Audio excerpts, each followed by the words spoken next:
West ইন্ডিজের বিপক্ষে one day series দিয়ে স্বস্তিতে নেই টিম বাংলাদেশ। জোড়াতালির স্কোয়াড নিয়ে খেলতে হবে স্বাগতিকদের বিপক্ষে।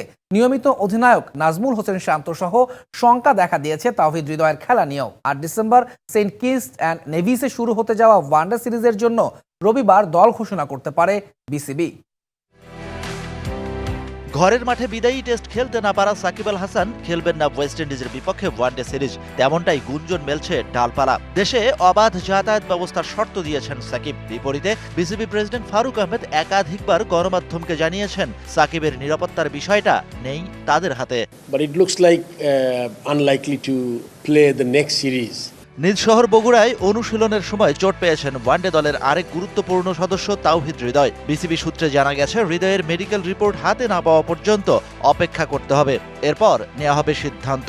মাঠের অলরাউন্ডার আমি, আর ঘরের অলরাউন্ডার টাইলক্স।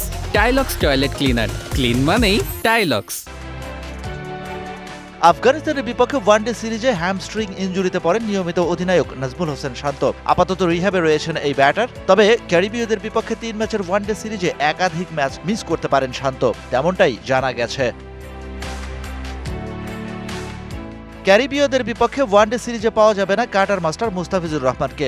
এই ফরম্যাটে টাইগার পেস ব্রিগেডের পকেট ডিনামাইট থাকবেন ছুটিতে। সন্তান সম্ভাবা স্ত্রীর পাশে থাকার জন্যই ক্যারিবীয়দের বিপক্ষে ওয়ানডে সিরিজ মিস করবেন মুস্তাফিজ। মিস্টার ডিপেন্ডেবল মুশফিকুর রহিমকেও পাওয়া যাচ্ছে না ওয়েস্ট ইন্ডিজের বিপক্ষে ওয়ানডে সিরিজে। আফগানিস্তানের বিপক্ষে সিরিজের ম্যাচে পাওয়া আঙ্গুলের চোট সারতে সারতে ক্যারিবীয়দের বিপক্ষে গোটা সিরিজটাই শেষ হয়ে যাবে টাইগারদের। একটা দলের নির্দিষ্ট একটা ফরম্যাটের ফ্রন্টলাইনের 4 জন ক্রিকেটার দলে না থাকলে সেই দলের মাঠের পারফরমেন্স কেমন হবে সেটা সহজেই অনুমান করা যায়। সেই ওভার চ্যালেঞ্জটাই অপেক্ষা করছে যেন টাইগারদের জন্য।